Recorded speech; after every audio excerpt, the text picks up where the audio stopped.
Boa noite, que bênção estarmos reunidos mais uma vez para adorar o Senhor, meditar na palavra de Deus. Período da festa da carne, é um tempo para orar por aquelas almas perdidas que estão destruindo suas vidas, mas Jesus veio também para resgatar muitas dessas almas.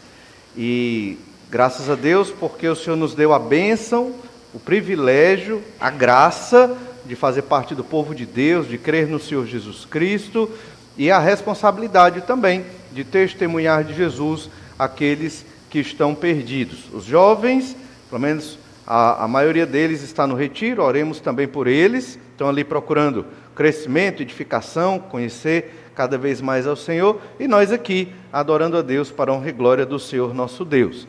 Temos estudado o livro do profeta Isaías, e já estamos no capítulo 11, desde o capítulo 1 e agora no capítulo 11. E vamos observar que Jesus restaurará toda a criação. Temos estudado esse tema dentro do capítulo 11, desde domingo passado. Jesus restaurará toda a criação. O capítulo 11 é um dos textos do livro do profeta Isaías que apresenta o Senhor Jesus. Só que é o Senhor Jesus na forma de promessa.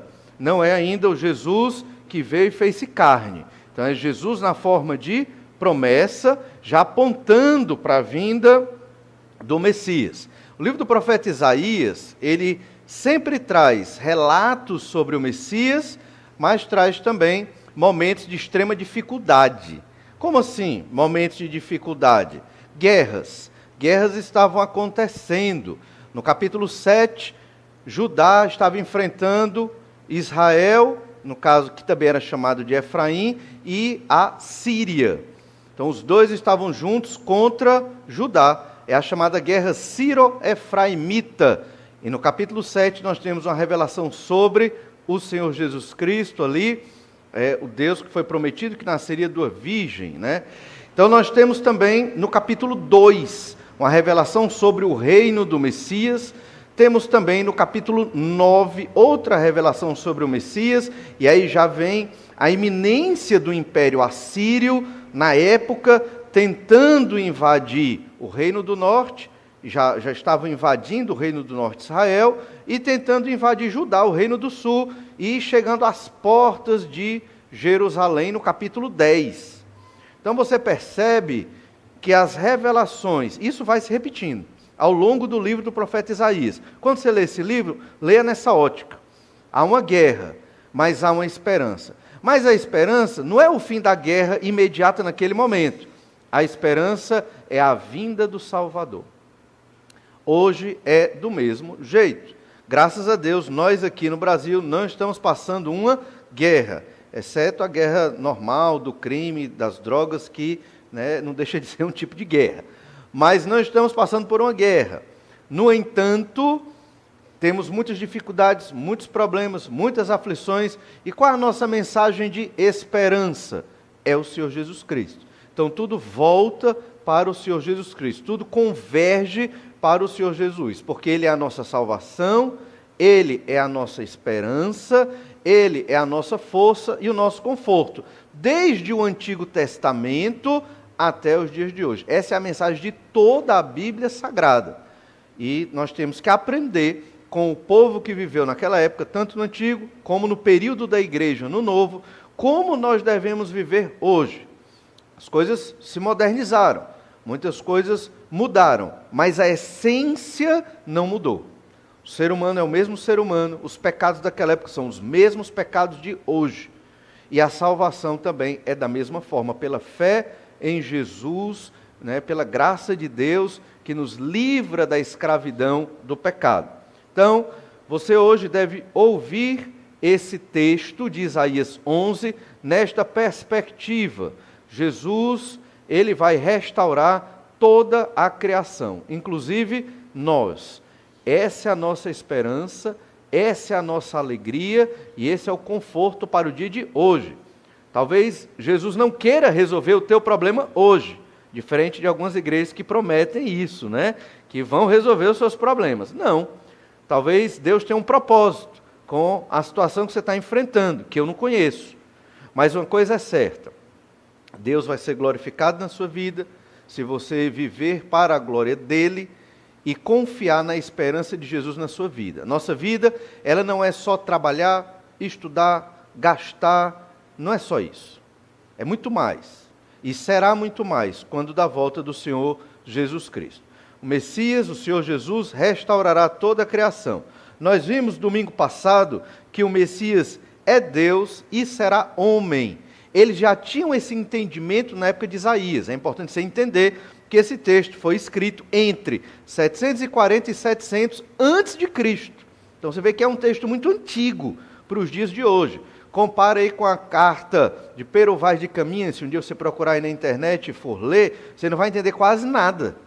Mas aqui você entende plenamente a palavra do Senhor, numa versão até antiga, que a gente usa muito na igreja Almeida Revista Atualizada. Fiz um teste com os irmãos no culto passado, usando a versão corrigida. Pronto, foi um escândalo.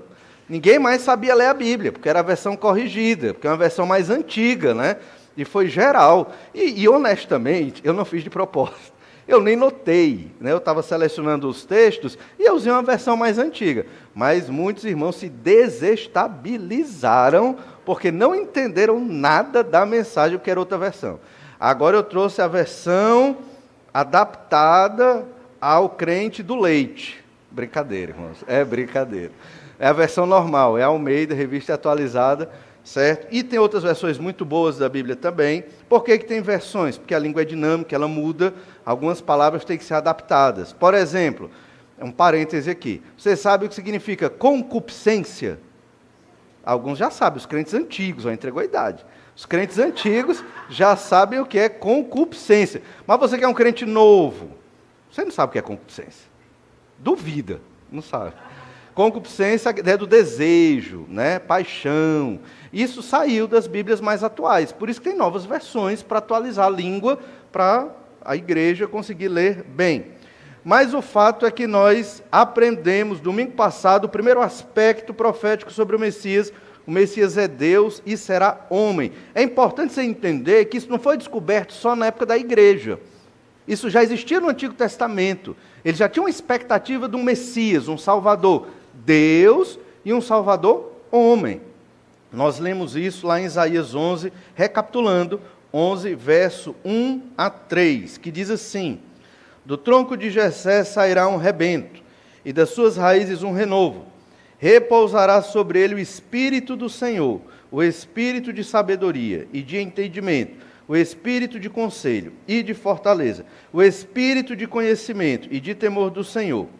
Deleitar-se-á no temor do Senhor, não julgará segundo a vista dos seus olhos, nem repreenderá segundo o ouvir dos seus ouvidos. Na verdade, até o verso 2. Aí nós vimos aí que o Messias é Deus e será homem. Veja que no verso 1, o Messias, ele sai do tronco de Jessé, ele é um rebento, e ele é um renovo das raízes. O Messias é um broto, ele vai nascer. Só que quando você vai no verso 10, naquele dia recorrerão as nações à raiz de Jessé, que está posta por estandarte dos povos, a glória lhe será morada. O renovo já não é mais renovo. Por quê? Porque ele é a raiz de Jessé. Em um momento, o Messias, ele brota de Jessé. No outro momento, Jessé cresce das raízes que é o Messias. Percebe? Negócio meio cíclico, né? Mas a ideia é que Jessé, ele é um homem que foi criado pelo Senhor Jesus Cristo, obviamente. Então, Jesus é a raiz de Jessé. Jesus nasce porque Deus criou toda a humanidade, inclusive a família de Jessé, de onde vem o Messias. Então, isso mostra que o Messias é Deus, porque Jessé vem de Deus, porque foi criado pelo Senhor nesse sentido. Mas, ao mesmo tempo, o Messias, o Senhor, ele é um broto, ele nasce de Jessé. Por quê? Referência à encarnação de Jesus, quando Jesus nasce em carne. Entende? Então veja como o profeta, ele apresenta o Messias homem e o Messias Deus. Quer dizer que é uma coisa só, não tem como dividir. Jesus é um ser singular e único. Só ele é Deus e é homem na medida certa e sem pecado algum, e veio para morrer pelos nossos pecados. Vimos também o outro aspecto profético do Messias, dos versos 3 a 5. O Messias governará um reino justo. Estamos usando o termo Messias porque era assim que o povo do Antigo Testamento entendia Jesus, o ungido, o escolhido, o Messias, que é o Salvador. Certo? Então, por isso que a gente usa o Messias. Mas entenda, é Jesus aqui. Só que é um texto profético para entender que a fé que nós temos hoje, ela não é uma fé da década passada. Ela não foi criada por um ser humano. É realmente algo divino, vem de Deus. A Bíblia Sagrada não foi um livro escrito 100 anos atrás, né, por uma pessoa maluca que quis criar uma religião, ou 500 anos atrás, também não veio da Reforma Protestante. A nossa fé, realmente, ela remonta desde os tempos primordiais da criação de Deus. Depois que o pecado entrou no mundo, já veio uma providência de salvação no descendente da mulher, como dito lá em Gênesis 3,15. Então perceba, não estamos falando de uma religião somente. Estamos falando do plano do Deus, Criador do céu e da terra para toda a humanidade. E você tem que pensar onde eu estou nesse plano. Qual é a minha relação com esse Deus? Né? O que é que eu estou fazendo da minha vida? São reflexões que você deve fazer à luz do que a Escritura indica, porque a Bíblia não é qualquer livro. É um livro sobrenatural, de onde nós tiramos as verdades de Deus, obviamente, devidamente interpretadas, né, com coerência e lógica que um texto requer, dentro do seu contexto histórico, para os nossos dias atuais, certo? Então, segunda profecia aqui, o aspecto profético sobre o Messias, é que o Messias governará um reino justo. A humanidade sofre com a corrupção, sofre com as injustiças, sofre com guerras e fome, fruto de muitos pecados da humanidade. Nós temos destruído o nosso próprio planeta e a nossa própria sociedade, e alguns destruído a sua própria família. Mas o Messias, quando ele vier, ele vai governar um reino justo. Olha o verso 3, nós lemos, mas vamos repetir. Isaías 11:3, só repetindo aqui. Deleitar-se-á no Senhor, no temor do Senhor, não julgará segundo a vista dos seus olhos, nem repreenderá segundo o ouvido dos seus ouvidos, mas julgará com justiça os pobres e decidirá com equidade a favor dos mansos da terra, ferirá a terra com a vara da sua boca e com o sopro dos seus lábios matará o perverso. A justiça será o cinto dos seus lombos e a fidelidade o cinto dos seus rins. Então o Messias está comprometido com um governo reto, com um governo justo. O perverso vai ser destruído. No governo do Messias não haverá impiedade, pecados e perversidade. Pelo menos numa perspectiva geral, quando a gente pensa no milênio. O milênio é um período escatológico que ainda vai acontecer, ainda haverá algum tipo de pecado ali, mas muito reduzido, muito diferente dos dias de hoje, talvez quase uma ausência de pecado, mas haverá pecado e morte. Mas o Messias vai governar com plena justiça naquele período e também no estado eterno, que é o novo céu e nova terra, onde todos aqueles que creram no Senhor Jesus Cristo viverão eternamente com seus corpos ressurretos, numa nova sociedade, onde Jesus Cristo, o Senhor, reinará para todo sempre. Certamente o Pai e o Espírito Santo também, de alguma forma aqui, nessa terra preparada para uma humanidade sem pecado. São as promessas que nós encontramos, não só no livro do Apocalipse de João, capítulo 21 e 22, mas Isaías traz essas promessas também, lá no capítulo 65. E hoje nós vamos entrar num terceiro aspecto profético, o de que o Messias salvará as nações. A salvação do Senhor Jesus não é só para nós, digamos assim, brasileiros. A salvação do Senhor Jesus Cristo é para todas as nações. Não quer dizer que cada indivíduo das nações será salvo, mas quer dizer que dos povos da terra haverá um remanescente salvo. De todas as nações você vai encontrar pessoas salvas no céu. Vão ter os chineses, os japoneses, eu falo eles porque eles são os mais diferentezinhos de nós, né? vão ter muitos nigerianos, angolanos, moçambicanos, né, brasileiros, espanhóis, alemães, norte-americanos, de todos os povos, tribos e raças. Nós encontraremos pessoas crentes no Senhor Jesus Cristo na ressurreição. Isso é algo que indica que a fé que nós temos no Senhor Jesus, ela não é só para nós guardarmos, né, na nossa vida e no nosso coração e proteger essa fé, cuidar dela e deixar ali. Não. Ela é uma fé para o mundo, é uma fé global, né? Todo o planeta tem que ouvir sobre o Senhor Jesus Cristo. Obviamente, nem todo o planeta vai crer. Aqueles que vão crer, Deus vai agir na vida deles, o Espírito Santo de Deus, e eles vão crer no nome do Senhor Jesus.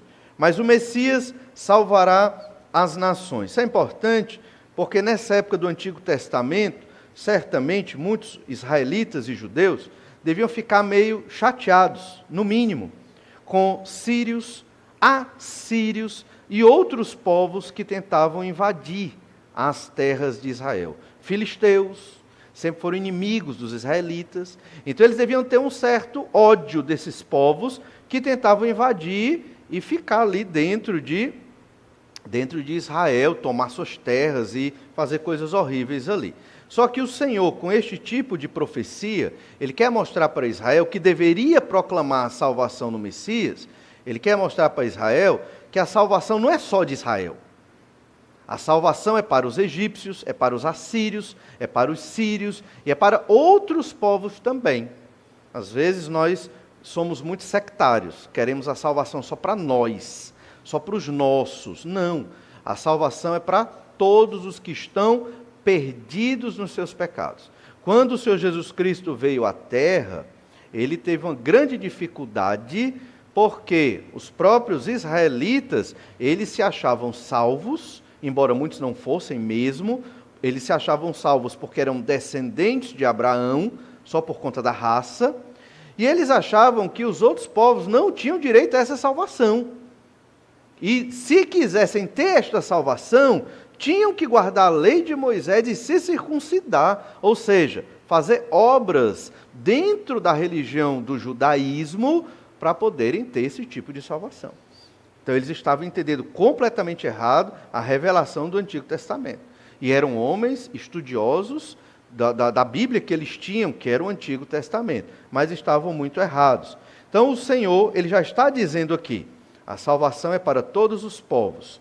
Quando você chega no Salmo 96, diz que Israel tem que cantar a salvação do Senhor para todos os povos e bem dizer o nome do Senhor no meio de todos os povos. O que é isso senão proclamar a mensagem de salvação do Senhor? Então, olhe em Isaías capítulo 11, verso 6. O lobo habitará com o cordeiro, e o leopardo se deitará junto ao cabrito. O bezerro, o leão novo, o animal cevado andarão juntos, e um pequeno os guiará. E aqui nós já entramos no reino do Messias. Nós vimos que o Messias vai governar com justiça, e aqui nós temos uma descrição de como será o reino do Messias. Será um reino para as nações, salvação para todas as nações, mas um reino de uma paz que nunca se viu no planeta Terra.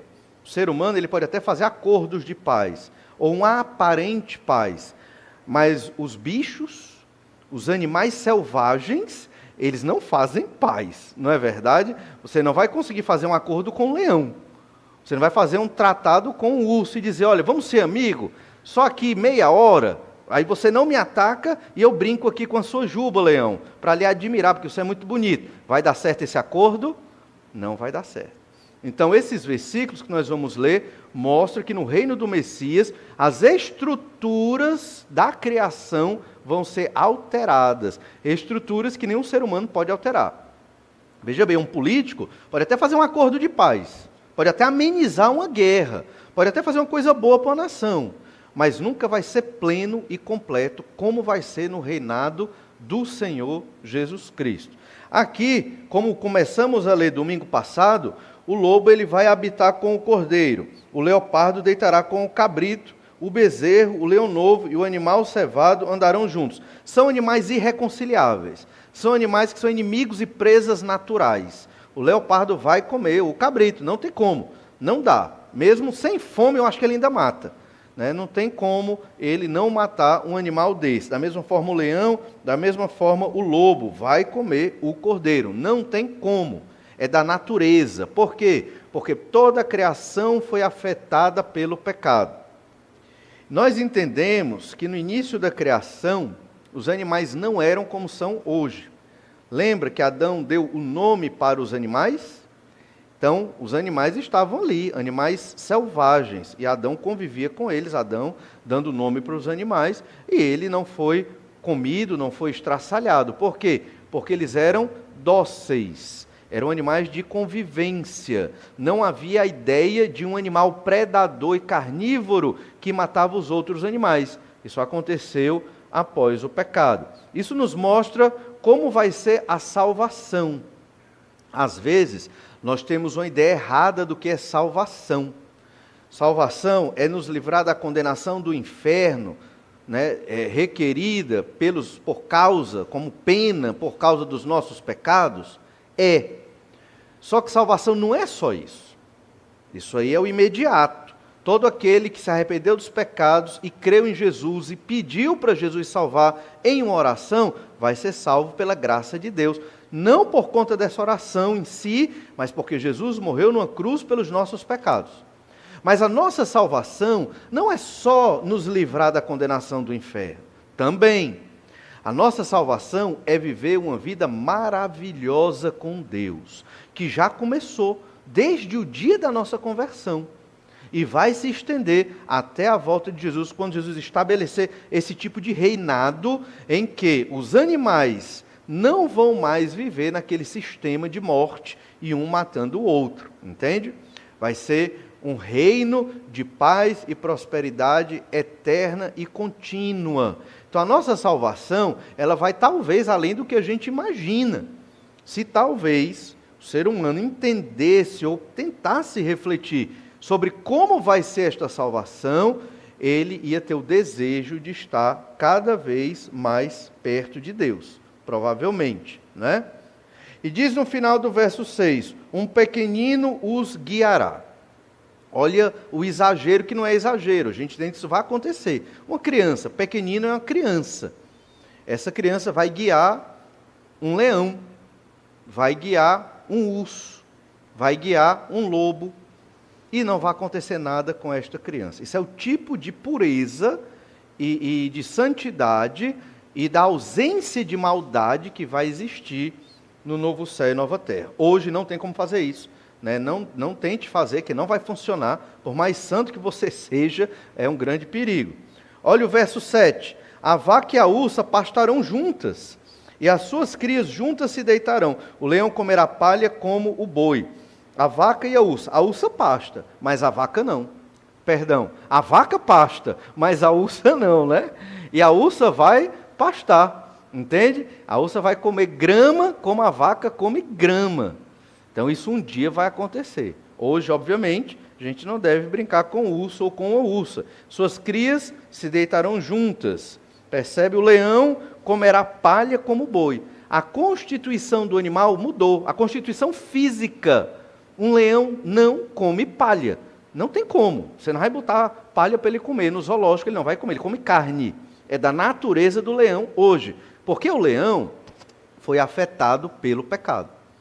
Então a gente entende que toda a criação ao nosso redor, a natureza, o mar, tudo que existe, e o nosso corpo também foi afetado pelo pecado. Você percebe a gravidade do pecado? O pecado é extremamente grave. No reinado do Messias, as coisas vão voltar a ser semelhante ao que era no Jardim do Éden. Uma grande harmonia, mais liberdade. Olha que animais lindos. Hoje vi a reportagem sobre o nascimento de um urso polar, um bebê urso polar, acho que lá em São Paulo. E bem bonitinho, filmaram o nascimento. Só que a gente não pode brincar com esse ursinho polar. Que tristeza. Você não pode estar ali com ele, se divertir, levar seus filhos. A pessoa rolar ali com o urso, brincando, não vai funcionar.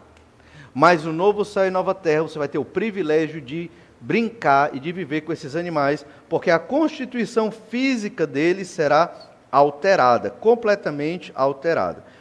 Olha Gênesis 1:29 para ver como era no Éden. Gênesis 1:29, você vai perceber como era lá no jardim do Éden, antes do pecado. E disse Deus ainda: eis que vos tenho dado todas as ervas que dão semente, e se acham na superfície de toda a terra, e todas as árvores em que há fruto que dê semente. Isso vos será para mantimento, e a todos os animais da terra, e a todas as aves do céu, e a todos os répteis da terra, em que há fôlego de vida, toda erva verde lhes será para mantimento. E assim se fez. Viu Deus tudo quanto fizera, e eis que era muito bom. Houve tarde e manhã o sexto dia. Então, originalmente, todos os animais se alimentariam de frutos, de ervas e de sementes. O ser humano também. Originalmente era assim. Claro que esse não é um texto para os vegetarianos, para a apologia dos vegetarianos. Não é, certo? A coisa mudou e hoje a gente come carne, os animais comem carne e é isso mesmo. Mas no futuro não vai mais haver morte. Lembra disso? Para você comer carne, alguém morreu. Alguém foi morto. Nessa época não tinha morte, certo? Não havia morte no planeta. A morte entrou por causa do pecado de Adão. Olha Gênesis 2:20. Deu nome o homem a todos os animais domésticos, às aves dos céus e a todos os animais selváticos. Para o homem, todavia, não se achava uma auxiliadora que lhe fosse idônea. Então, quando Adão não tinha Eva como esposa, tinha tempo sobrando, foi dar nome para os animais. E eram muitos animais, muitas aves, e ele saiu dando nome para tudo que era animal, era tudo dele, em um certo sentido. Deus disse, domine sobre eles, e ele saiu dando nome, e isso mostra a interação do ser humano com os animais. Talvez você pense, mas bobagem, né? A questão dos animais, de forma nenhuma. De forma nenhuma. Veja que a comunidade pet cresceu no mundo civilizado. Não, você está rindo, mas sabe por quê? Porque a humanidade aumentou seu nível de depressão. E para tratar essa depressão e essa solidão, eu tenho que ter um pet. É simples. Você percebe isso? É terapêutico você ter um animal e sair para passear com o seu animal. Eu não estou dizendo que é errado, eu estou dizendo que é terapêutico. Veja a relação que o ser humano tem com os animais. É uma relação grande, de afetividade nos dias de hoje. Você está entendendo? É enorme. Imagine no novo céu e na nova terra, convivendo com animais que são lindos, mas que você não pode nem chegar perto, só numa grade e bem distante. Então vai ser um negócio muito maravilhoso, esplendoroso, novo céu e nova terra, que é o Éden restaurado. Esse é o reino do Messias. Essa é a nossa salvação. A salvação vai mais do que não ser condenado ao inferno. Óbvio que isso é muito importante, mas é ter esse ambiente de paz, de alegria, de tranquilidade, ausência de problemas, ausência de dor, ausência de morte na própria natureza. Quantos não ficaram tristes, estressados com problemas, aí vão dar uma caminhada no meio, né, de uma floresta, ver os passarinhos ou as aves. É muito gostoso, ou não é? É excelente, a natureza. Ou então, está meio ali triste, eu vou ali ver o mar. Você vê ali a imensidão do mar, já traz um alívio, né? Por quê? Porque nós vivemos todo dia debaixo da tensão dos nossos pecados e dos pecados da sociedade ao nosso redor. Então, a natureza tem uma relação muito próxima conosco. Mas o pecado entrou no mundo em Gênesis 3. Olha Gênesis 3:21. Detalhe interessante. Fez o Senhor Deus vestimenta de peles para Adão e sua mulher e os vestiu. Adão e Eva improvisaram roupas de folha. Deus não quis roupas de folha. Deus quis roupas de pele. Tem muitas explicações para isso. Uma delas é porque a pele, termicamente falando, protege do frio, digamos assim. Mas o objetivo principal é porque a morte entrou no mundo. Animais morreram aqui para que Deus fizesse essa roupa de pele. Deus não criou a roupa de pele. O Senhor matou alguns animais e deu a roupa de pele para Adão e Eva. Provavelmente foi nesse processo que o Senhor ensinou a Adão e Eva, né, o que representava a salvação. Qual era a representação da salvação na mente deles? Derramamento de sangue destes animais. Porque um dia vai vir um filho de uma mulher, que também é Deus, e vai derramar o sangue dele para salvar vocês. Todo sacrifício, a partir daqui, era representativo do sacrifício do Senhor Jesus Cristo. Quando Abraão, ele ia sacrificar numa mesa de pedra, porque não tinha tabernáculo e nem templo, essa era a representação. E ele entendia isso. Esse cordeiro, esse carneiro, ele aponta para o ungido do Senhor, o descendente da mulher que virá morrer pelos meus pecados. Ele não sabia os detalhes. Na época de Abraão, ele sabia pouquíssimos detalhes sobre o Messias, mas o essencial da fé salvadora ele tinha. Por isso que lá em Romanos, Paulo diz, que nós somos da mesma fé de Abraão. Abraão foi justificado pela fé em Jesus. Só que ele não sabia que o nome do Salvador era Jesus. Mas ele entendia que viria esse Deus, homem, para livrá-lo da condenação dos pecados dele. Então, vestimenta de peles. E daqui a gente tira um ensino muito importante. Pecado traz consequências. Pecado traz consequências. Pecado não fica impune. Lembra disso. Adão e Eva pecaram, consequências até hoje. A morte desses animais para fazer essas vestimentas de pele é consequência de pecado. Toda vez que nós pecamos, Deus vai perdoar se nós honestamente confessarmos o nosso pecado. Deus vai perdoar, baseado no sangue de Jesus, o sacrifício do Senhor Jesus Cristo. Mas consequências vêm. Então temos que temer, fazer de tudo para não pecar, porque o pecado é a nossa destruição. Se você quer odiar algo na sua vida, odeie o seu próprio pecado, certo? Se você quer mirar no inimigo, quem é o inimigo que eu vou mirar para eu ter raiva todo dia da minha vida? Mire no seu próprio pecado. Pecado que está lá no seu coração, ou a natureza de pecado ali pronta para externar, esse é o ódio que você deve ter, é contra o seu pecado. Não odeie o seu inimigo, não odeie o seu irmão, não odeie outra coisa, o sistema. Óbvio que a gente não concorda com tudo, claro, mas se você vai odiar uma coisa, odeie o seu pecado e foque nisso, porque é ele que estraga a sua vida, é o seu pecado. É o pecado da sociedade que nos prejudica. Lá em Gênesis 4:4 diz assim: Abel, por sua vez, trouxe das primícias do seu rebanho, e da gordura deste agradou-se o Senhor de Abel e de sua oferta. Não vamos explorar o texto, mas só para mostrar que ele começou, Abel, a ofertar ao Senhor dos seus animais, como certamente Deus ensinara a Adão e Eva. Veja que haverá então uma reestruturação na criação. O exemplo dado aqui, versos 6 e 7, é com relação aos animais, mas não fica só nos animais. As árvores, as plantas, e tudo que existe vai ser reestruturado num molde sem pecado, num formato sem pecado. Lemos um pouco disso lá em Romanos 8, verso 19. E aí tem uma pergunta que muitas pessoas fazem: haverá animais no céu? Será que vai ter animais na salvação, depois que formos salvos, nós ressuscitarmos? Vão existir animais? Romanos 8, 19 diz assim: a ardente expectativa da criação aguarda a revelação dos filhos de Deus.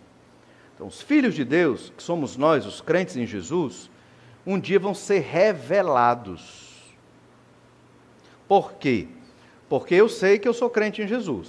E eu só sei que você é crente porque você fala para mim que você é crente. Não para mim pastor, para mim indivíduo, Eu sei que você é crente porque você testemunha. Eu creio em Jesus. Mas se a sua fé é sincera e honesta, só Deus sabe. Eu garanto por mim, certo? Eu garanto por mim. E você deve garantir por você, de que você não é só um mero religioso. Você realmente se arrependeu dos seus pecados, entregou sua vida ao Senhor Jesus Cristo, e Ele é o seu Deus, como o Pai é Deus e como o Espírito Santo é Deus, certo? Então você é um crente no Senhor Jesus Cristo, assim como nós crentes somos. Mas os filhos de Deus, os crentes, eles vão ser revelados naquele dia. Certamente aqui é uma alusão à ressurreição.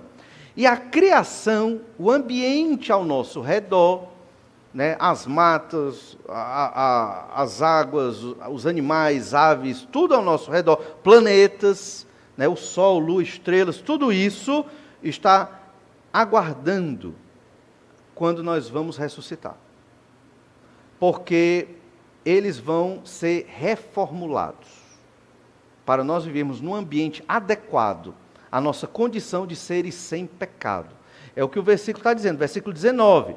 A ardente expectativa da criação. A criação tem uma expectativa. É como se a criação estivesse aguardando ardentemente os crentes reviverem, porque quando a pessoa morre hoje, crente em Jesus, vai estar no céu com Deus, chama de céu presente, é o céu de agora, vai estar aguardando a ressurreição.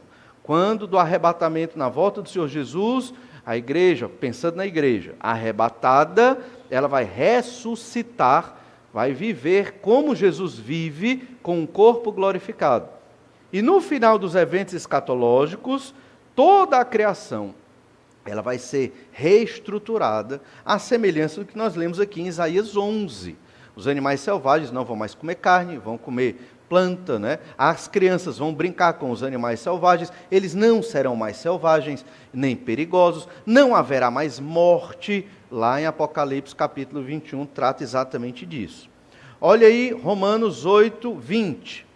Pois a criação está sujeita à vaidade, não voluntariamente, mas por causa daquele que a sujeitou, no caso o próprio pecado, né, da humanidade.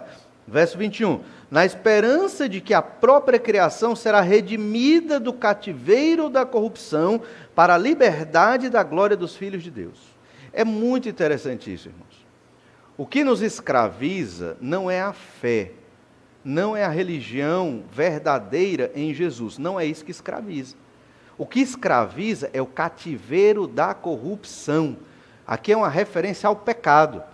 Todo ser humano, ele nasce, né, depois que cresce um pouquinho, cativo do pecado, escravo do pecado. O ser humano, sem Jesus, ele não tem condição de dizer não para o seu pecado. Ele só aprende a pecar. Ele só sabe pecar. E ele vai pecar a vida toda se ele não crê no Senhor Jesus Cristo para a salvação dele. Toda a criação, ela também está oprimida pelo cativeiro da corrupção. A humanidade foi oprimida pelo pecado da própria humanidade e a criação também foi oprimida pelo pecado da própria humanidade. Mas, quando os filhos de Deus ressuscitarem, a liberdade da glória dos filhos de Deus, vai haver liberdade para a humanidade e vai haver liberdade para a criação. Percebe? O Evangelho de Jesus não veio para escravizar ninguém. Existe aquele pensamento de, a Bíblia tem muitas regras, e você vai viver nas regras da Bíblia, é muito penoso, é muito difícil, né? Ter que amar as pessoas, ter que renunciar muitas coisas. Como é que vocês conseguem viver desse jeito, vocês crentes em Jesus, nessa opressão, nesse castigo da fé? Mas não é assim. Não é isso. O crente em Jesus, ele é livre da opressão do seu pecado para viver para a glória de Deus. É uma alegria não precisar mais pecar. Pecamos, porque a nossa natureza é extremamente forte em nós. A culpa não é da natureza, é nossa mesmo, né? E não conseguimos resistir ao pecado muitas vezes e pecamos. Mas certamente não com alegria, não com satisfação, e o sofrimento vem junto do pecado. Mas o cativeiro da corrupção, ele está impedindo a criação de chegar num estágio que era lá do Éden, e isso vai acontecer com a liberdade da glória dos filhos de Deus. Olha o verso 22. Porque sabemos que toda a criação a um só tempo geme e suporta angústias, até agora. E não somente ela, mas também nós, que temos as primícias do Espírito, igualmente gememos em nosso íntimo, aguardando a adoção de filhos, a redenção do nosso corpo. A criação geme, aguardando a redenção. Quer dizer, os animais, óbvio que eles não têm... Isso aqui é meio que personificação, em um certo sentido, dando emoções aos animais. Não é que eles têm emoções como seres humanos têm, não é assim, óbvio. Mas a ideia é que, em um certo sentido, a criação ela não quer viver nesse contexto de pecado. Plantas, animais, né, tudo que foi criado, quer viver num ambiente de libertação. Isso vai acontecer um dia. E nós também, né, temos as primícias do Espírito. O que são as primícias do Espírito? É a nossa atual salvação. Hoje, você que crê em Jesus é salvo da condenação dos seus pecados e do cativeiro do pecado? Sim. Mas é as primícias, é só o início dessa salvação. Não é a salvação completa. É só o princípio dessa salvação. É uma salvação mais espiritual. Por quê? Porque o seu corpo ainda está se desgastando, seus pensamentos ainda lhe traem com pensamentos pecaminosos, mesmo você não querendo tais pensamentos na sua mente. Algumas emoções ruins vêm, injustificadas. Você não quer essas emoções na sua vida, mas elas vêm, às vezes quase que você não consegue controlar. Por quê? Por causa do pecado que ainda existe em nós. Então nós temos uma salvação hoje, sim, garantida. Não precisa nada mais para completar essa salvação. Tudo que era necessário foi feito. Jesus morreu na cruz pelos nossos pecados. Só que o que temos hoje são as primícias da salvação, que é chamada aqui primícias do Espírito Santo agindo em nós. No futuro, quando nós ressuscitarmos, essa salvação será completa. Isso para você entender que o que o apóstolo Paulo está dizendo em Romanos 8, do 19 ao 23, reflete o que nós estamos lendo em Isaías, capítulo 11, versos 6, 7 e 8. A criação ela vai ser totalmente reestruturada como parte da salvação conquistada pelo Messias, como elemento do reino de Deus na terra. Olha o verso 8. A criança de peito brincará sobre a toca da áspide, e o já desmamado meterá a mão na cova do basilisco. Áspide e basilisco, 2 nomes para cobra, 2 nomes para a serpente. E aqui é uma criança de peito. É uma criança desmamada, é um recém-nascido quase. Ele acabou de sair, ele está engatinhando talvez, ou nem esteja engatinhando. Ele está brincando com uma cobra venenosa. Aqui é a ideia de cobra venenosa. Não vai mais ser venenosa. Isso reflete a pureza da criação do Senhor. Mas também, não é por obviamente, nesses 3 versículos, Isaías, que recebeu essa revelação de Deus, ele não colocou todos os animais. Ele colocou alguns animais emblemáticos. Por que ele colocou a cobra, a serpente? Porque ele queria fazer alusão ao Éden, não é verdade? Lá em Gênesis 3,15, porém inimizade entre ti e a mulher. Quem é esse ti aqui? É a serpente, Satanás, né? Porém inimizade entre ti e a mulher, entre a tua descendência e o seu descendente. A descendência da serpente, né? Lá em 1 João 3,10 diz que existem os filhos do diabo, são aqueles que não querem saber de Deus e do Senhor Jesus Cristo, são os filhos do diabo, são a descendência da serpente. E fala do seu descendente, estou lendo Gênesis 3,15. Quem é o seu descendente? É o Messias, é o Salvador, porque este descendente te ferirá a cabeça, vai matar a serpente com uma ferida mortal, e tu lhe ferirás o calcanhar. A serpente, Satanás, de alguma forma, prejudica ali o Senhor Jesus Cristo na sua vida aqui na terra, mas não uma ferida tão, digamos assim, que vai aniquilar o Senhor Jesus Cristo, né? Matar sim, mas obviamente Jesus ressuscita. Então você percebe a poesia aqui e o contraste. Há uma inimizade entre a serpente e a humanidade que nasce da mulher. Mas no reinado do Messias, no novo céu e nova terra, no reino de Deus implantado na terra, não vai haver mais inimizade entre esse animal serpente e a humanidade. Vai ser um animal doméstico de uma criança, para mostrar que toda a maldição do pecado trazida por Satanás vai ser destruída quando da vinda do Senhor Jesus Cristo. E nós vimos então, versos 6, 7 e 8, um pouco sobre como vai ser a criação, o reino do Messias, a salvação atinge, obviamente, a humanidade, mas atinge toda a criação. É um retorno ao jardim do Éden, e só essas palavras aqui indicam que vai ser algo maravilhoso. E nesse novo céu e nova terra haverá animais, essa é uma boa resposta, haverá animais, e nós poderemos conviver com esses animais ali, vai ser um tempo maravilhoso. Mas agora, a partir do verso 9, a salvação vai tratar das nações e dos povos. A criação será salva, mas as nações também. Olha o que diz Isaías 11:9. Não se fará mal nem dano algum em todo o meu santo monte, porque a terra se encherá do conhecimento do Senhor, como as águas cobrem o mar. Então, toda a humanidade vai conhecer Deus, e vai conhecer Deus até profundamente.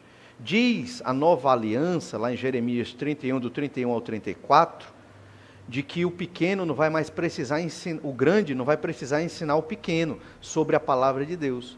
Todos vão ter um conhecimento do Senhor e da Escritura. E ninguém vai mais precisar ensinar ninguém, porque todas as pessoas naquele momento vão conhecer o Senhor. Não haverá mal nem dano em todo o monte de Deus. Mas veja, começa no monte, e Jerusalém está no Monte Sião, em cima do Monte Sião.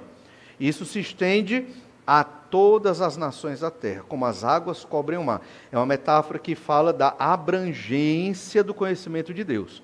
Hoje, se fala de Deus, se fala da Bíblia da maneira correta, como a Bíblia ensina, em guetos. Que guetos são esses? São as igrejas. Você não pode falar de Deus, muitas vezes, numa Assembleia Legislativa, é muito difícil, né? Você não tem como. Você não pode falar de Deus num ambiente público, ou talvez num shopping, ou para as massas. Está cada vez mais difícil. Deus foi retirado da esfera pública. E só se ouve de Deus, como a gente lê aqui na Bíblia, nas igrejas. E em algumas igrejas, né? Em muitas outras se observa só fragmentos da Bíblia, com teologia da prosperidade ou com ensino coach, né? Esse texto de Isaías 11:9, ele apareceu também lá em Isaías 2, verso de 3 a 5, né? Quando diz que as nações vão lá no monte do Senhor ouvir a palavra de Deus. Mas a gente não vai ler esse texto aqui agora por conta do nosso tempo. E então chegamos em Isaías 11:10. Olha o que diz o verso 10. Naquele dia, Isaías 11:10. Naquele dia recorrerão as nações à raiz de Jessé, que está posta por estandarte dos povos, a glória lhe será a morada. Sempre quando você lê nos profetas essa expressão, naquele dia, significa que é um evento escatológico, é um evento futuro que ainda vai se cumprir. Lembra do que nós mencionamos, a raiz de Jessé é o Salvador, é o Messias, é o Senhor Jesus Cristo. Só que agora ele não é mais o rebento, o broto, o galho que nasceu. Agora ele é a raiz de onde veio Jessé e a descendência de Davi, e obviamente toda a humanidade, porque ele é o Criador. Então você vê aqui, o Messias que começou como broto, ele é a raiz sustentadora de tudo. Ele é o Deus soberano que sustenta todas as coisas. E naquele dia, certamente, da volta do Senhor Jesus Cristo, recorrerão as nações a Ele. Então as nações convertidas vão a Jesus. E ali nós vamos perceber, se hoje já não percebemos, a abrangência da proclamação do Evangelho. Existem crentes espalhados por toda a parte do planeta. Não da nossa denominação, talvez, mas certamente de outras denominações com outros nomes, mas que professam Jesus como ensinado na Bíblia Sagrada. Dizem, né, alguns artigos sobre missões e missiologia, que na China nós temos a maior igreja evangélica do mundo. Só que não é uma igreja assim como a nossa. São igrejas nas casas, escondidas ali, bem quietinhos, né? Lendo a sua Bíblia discretamente, porque eles não podem ter uma fé livre como nós temos aqui. Não podem, obviamente, pelo sistema de governo chinês. Mas esses estudos afirmam que os crentes chineses, né, têm maior quantidade de crentes chineses do que na própria América do Norte, que tem muitos crentes lá também. Agora, nominalmente falando, né, porque 1,6 bilhão de pessoas, né, muita gente na China. Mas isso indica que tem convertidos em toda parte do planeta. porque a fé em Jesus não é só nossa, entende? Ela é para todas as nações, e quando o Senhor Jesus vier, Ele vai reunir todos os povos ali. E é interessante que nós cantamos hoje, né, sobre o estandarte desta igreja. O verso 10 fala, está posta por estandarte dos povos. Quem é a nossa bandeira? Senhor Jesus Cristo. Estandarte aqui é bandeira. E é interessante que esse tema de Deus ser a nossa bandeira é muito importante. Ele vem aparecendo na Bíblia em muitos momentos, não só no período da igreja, mas no Antigo Testamento também. Aqui em Isaías já foi falado que o Senhor é a bandeira. Mas tem um episódio muito interessante lá em Êxodo 17:15. E Moisés edificou um altar e lhe chamou, o Senhor é minha bandeira. Ali, Moisés estava lutando contra os amalequitas, né? E então, enquanto eles estavam lutando ali contra os amalequitas, o Arão e Ur o exército estava lutando, né? Moisés estava no monte e ele tinha uma função, segurar o seu cajado ali. E se ele mantivesse o cajado, né, levantado, Israel ganhava a batalha. Se ele baixasse o cajado, Israel perdia a batalha. Arão e Ur ficaram segurando as mãos de Moisés para ajudar uma ajudinha, né? Para poder Israel vencer a batalha. E Israel venceu. Certamente foi o Senhor que deu a vitória, mas o Senhor queria ensinar a Moisés também um pouco de esforço, né? Você tem que se esforçar um pouco. A vitória eu dou, eu garanto, mas faça só isso aqui, até para desenvolver a fé de Moisés, de Arão e de Ur também. Mas depois dessa vitória contra os amalequitas, o Senhor é a minha bandeira. O que é que isso significa? É o símbolo da minha vida. O Senhor é o símbolo da minha vida. Qual é o símbolo da sua vida? O que representa a sua vida? Tem pessoas que às vezes vestem uma camisa, né, que diz muita coisa, né, com bandas de rock ou com emblemas esquisitos, e muitas vezes é representando o que mais ama.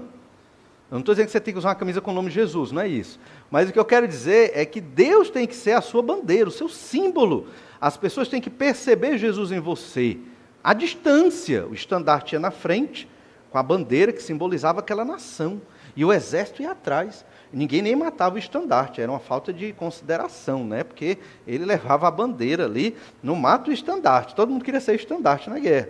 Mas a lógica é que o Senhor, Ele é essa bandeira. A pessoa olha para você, esse aí é de Jesus. E é crente mesmo, esse aí é crente de verdade. É assim que as pessoas devem olhar para nós. Não porque merecemos, mas pela graça de Deus na nossa vida.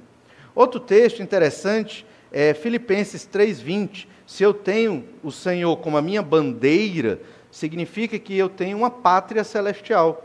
Aí Paulo fala aos Filipenses, pois a nossa pátria está nos céus, de onde também aguardamos o Salvador, o Senhor Jesus Cristo. Olha, veja, Isaías está dizendo no verso 10, naquele dia recorrerão as nações à raiz de Jessé, que está posta por bandeira, estandarte dos povos. Então quer dizer, Deus está à frente, Deus nos representa, Ele é o nosso maior símbolo, e nós estamos intimamente ligados com o Senhor nosso Deus e com o Senhor Jesus Cristo, porque nós vamos reinar no reino de Deus, onde vai haver essa plena paz entre a criação e a humanidade. Não vai haver guerra, sofrimento, nem dor, nem nada disso. E Paulo está refletindo em Filipenses 3:20, o mesmo que Isaías está pregando aqui, quando ele diz, pois a nossa pátria está nos céus, de onde também aguardamos o Salvador, o Senhor Jesus Cristo, o qual transformará o nosso corpo de humilhação para ser igual ao corpo da sua glória, segundo a eficácia do poder que ele tem de até subordinar a si todas as coisas. Veja, olha como é idêntico ao ensino de Isaías. Toda a criação é subordinada a Jesus. Aqui eles também estão aguardando esta ressurreição. A criação vai ser transformada, como nós também seremos, com novos corpos, à semelhança de Jesus. Isso é para você perceber que tanto lá na lei, texto de Êxodo, lá com Moisés, como em Isaías, o período dos profetas, séculos depois, como no período da igreja, a mensagem é a mesma. A linguagem pode até mudar, mas todos estão aguardando o Messias, o Senhor Jesus, que para nós já veio, obviamente, na época de Isaías não tinha chegado ainda o Senhor Jesus Cristo, e que nós aguardamos o seu retorno, e esse é o nosso consolo e é a nossa esperança. E onde será a morada do Senhor, a raiz de Jessé? A glória lhe será a morada. Onde Jesus estiver, o Messias, ali vai ser um reino de glória. Lembra? Nós reinaremos com Cristo, co-herdeiros com Jesus. E Apocalipse 21:3 diz isso.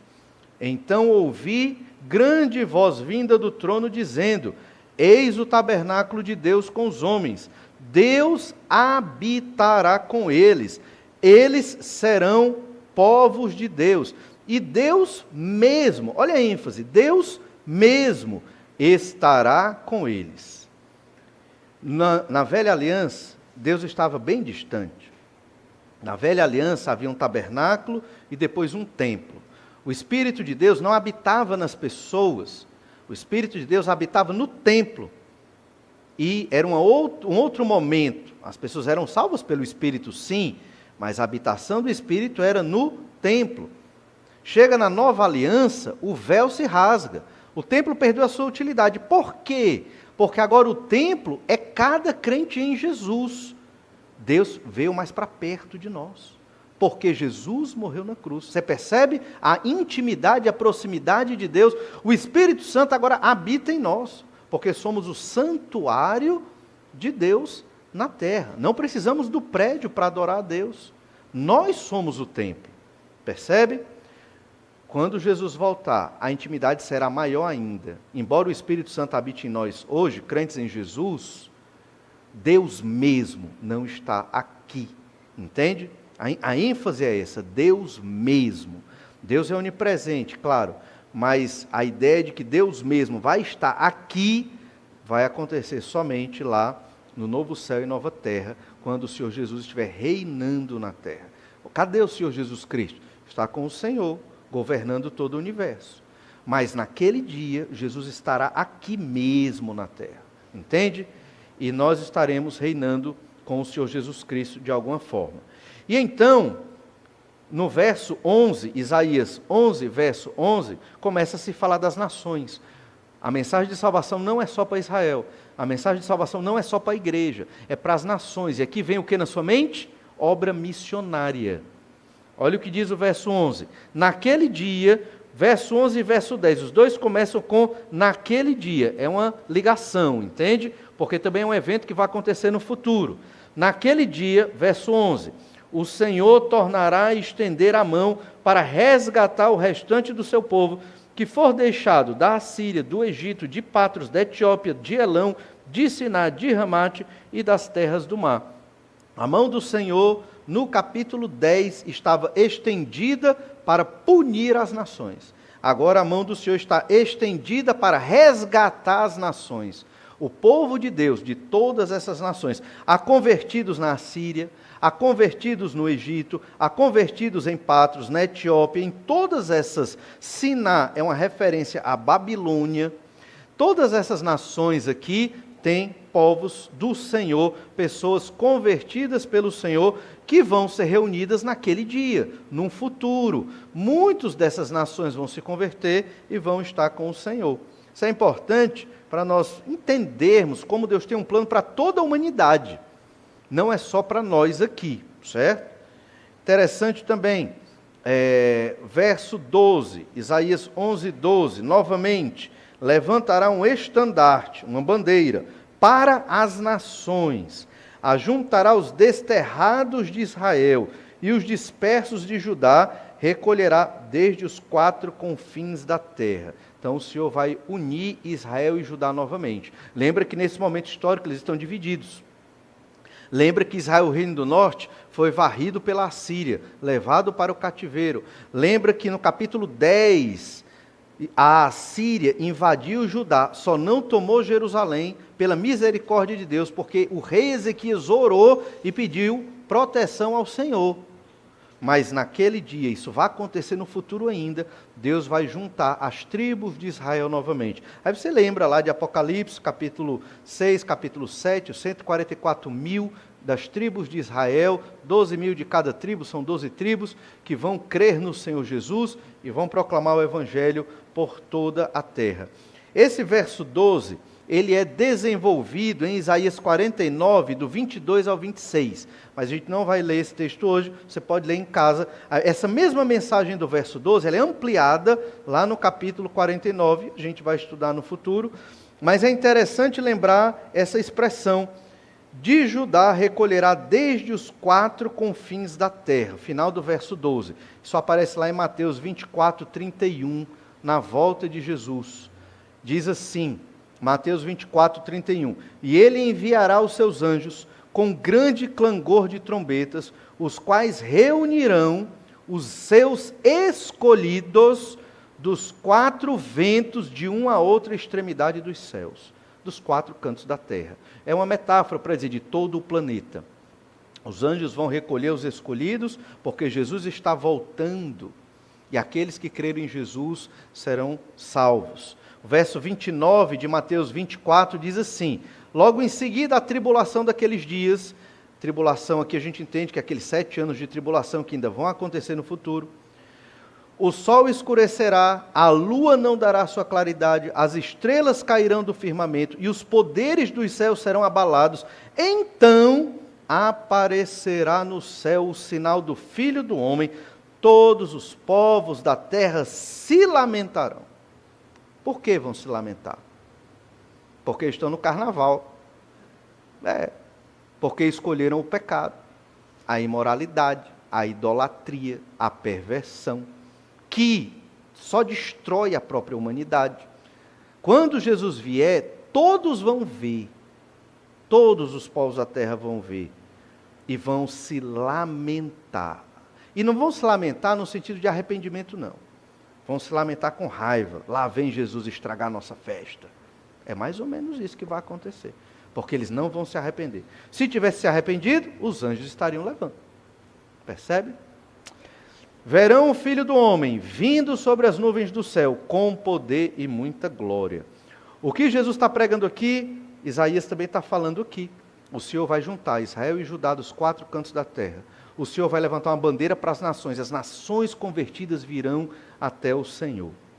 Verso 13, afastar-se-á a inveja de Efraim, e os adversários de Judá serão eliminados. Efraim não invejará Judá, e Judá não oprimirá Efraim. Lembra que Efraim é um nome que é dado para Israel, o reino do norte.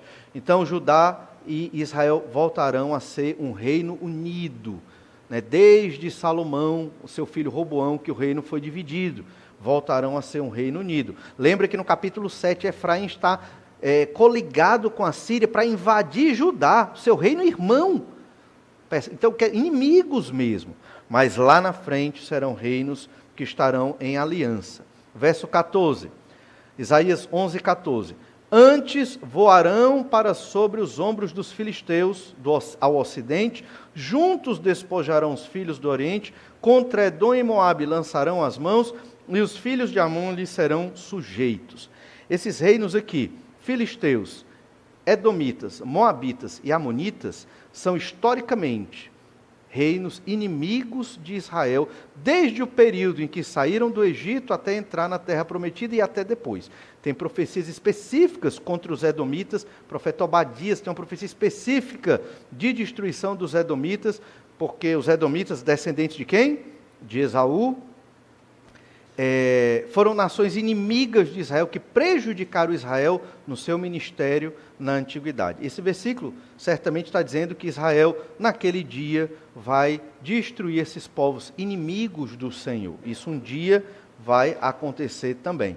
E o verso 15 e 16, para finalizar esse nosso texto, Isaías 11, 15 e 16, perceba, o Messias salvará as nações. É o terceiro apontamento profético sobre o Messias.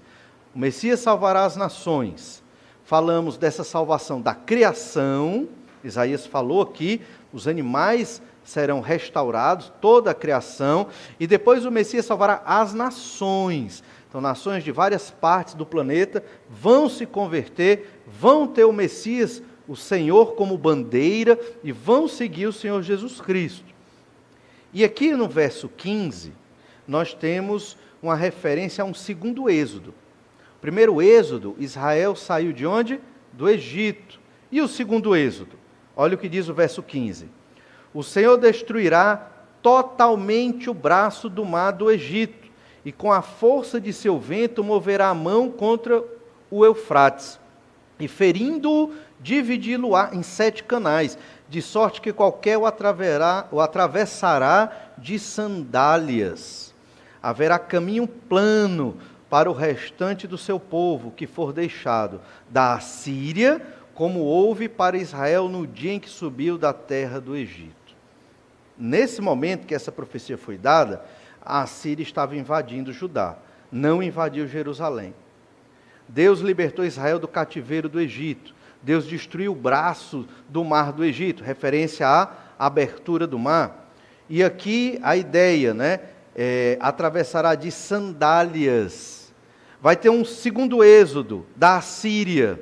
Aqui a gente pode entender que é uma questão mais poética, não é realmente do Eufrates que vai se abrir literalmente, pode até ser, mas a gente não tem toda essa informação.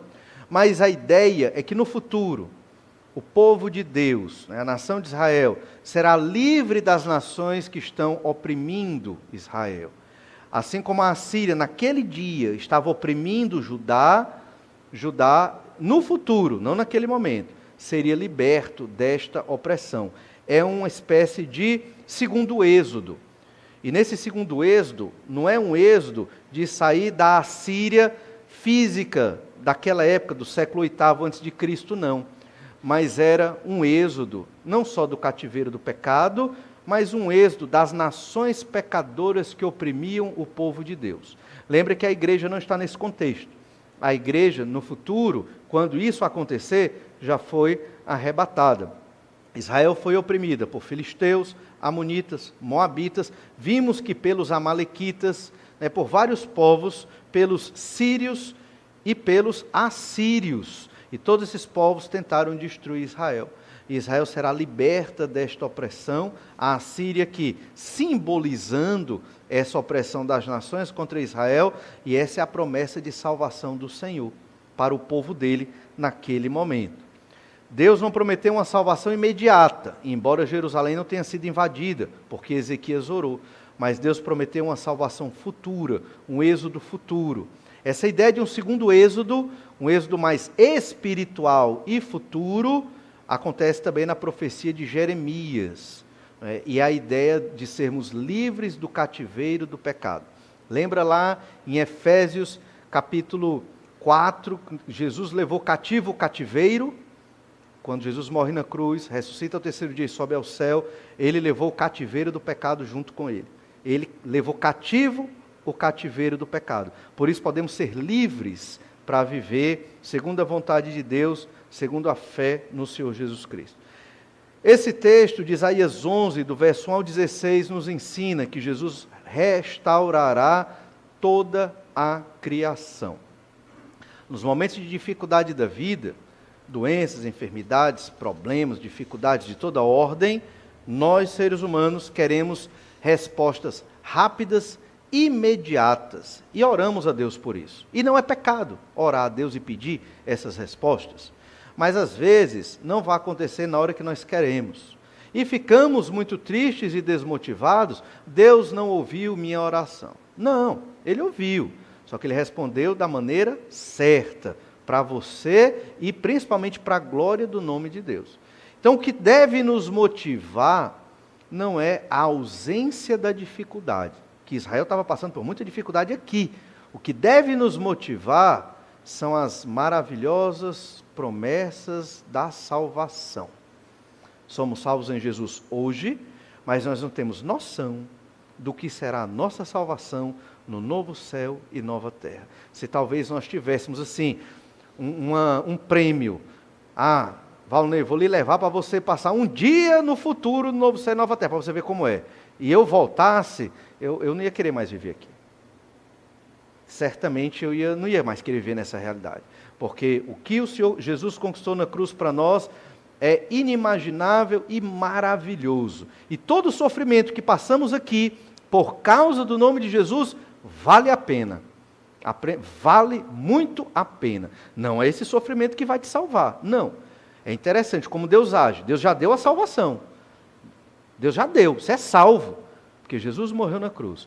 Agora, tudo que você vai fazer a partir do dia da sua conversão para frente, depende do grau de amor que você tem pelo Senhor, pelo seu Deus e pelo Senhor Jesus. Tudo isso nos mostra que nós devemos entregar toda a nossa vida a Jesus. Não deve haver não para Jesus na nossa vida, nós crentes. Não deve haver restrição para Jesus. Temos que ter uma dedicação enorme, não porque as obras salvam, não, mas pelo tamanho do amor do Senhor por nós e pelo que Ele vai dar a nós de graça e pela graça, quando naquele dia estivermos com o Senhor. Jesus restaurará toda a criação. O Messias é Deus e será homem, o Messias governará um reino justo e o Messias salvará todas as nações. Vamos orar, pedir que o Senhor nos abençoe para vivermos de modo digno do Evangelho do Senhor Jesus Cristo. Obrigado, ó Pai, pela bênção de hoje, obrigado por esse texto que expressa a nossa tão grande salvação, que já foi proclamado naquele período em Israel, no Antigo Testamento, que eles também tinham esta mesma salvação, e até os dias de hoje, ó Pai, nos motiva, nos anima, nos ensina como nós devemos nos alegrar, mesmo em meio às perseguições e dificuldades, porque o Senhor Jesus morreu na cruz pelos nossos pecados. Ajuda-nos, ó Pai, a termos esta fé, uma fé sólida na Tua revelação à Bíblia Sagrada, uma fé nas promessas de salvação no Messias que é o Senhor Jesus Cristo. Não uma fé baseada na experiência humana, nas emoções humanas, nas circunstâncias ao nosso redor, quando acordamos bem ou não, mas uma fé que cada vez mais se mostra constante naquilo que o Senhor revela na Bíblia Sagrada. O Senhor sabe, ó Deus, das nossas limitações. Por isso precisamos do Senhor, para que o Teu Santo Espírito nos fortaleça, nos ajude a entender, não só entender cognitivamente, mas entender espiritualmente, fisicamente, praticamente, como viver esta fé, baseada numa esperança tão maravilhosa. É o que eu te peço, ó Deus, por todos nós, e oro em nome de Jesus. Amém. Você terá um tempo agora de oração silenciosa, você pode conversar mais com o Senhor, seu Deus, confessar pecados ou revisitar e refletir sobre a sua vida. Que Deus lhe abençoe, lhe dê uma boa semana e até breve.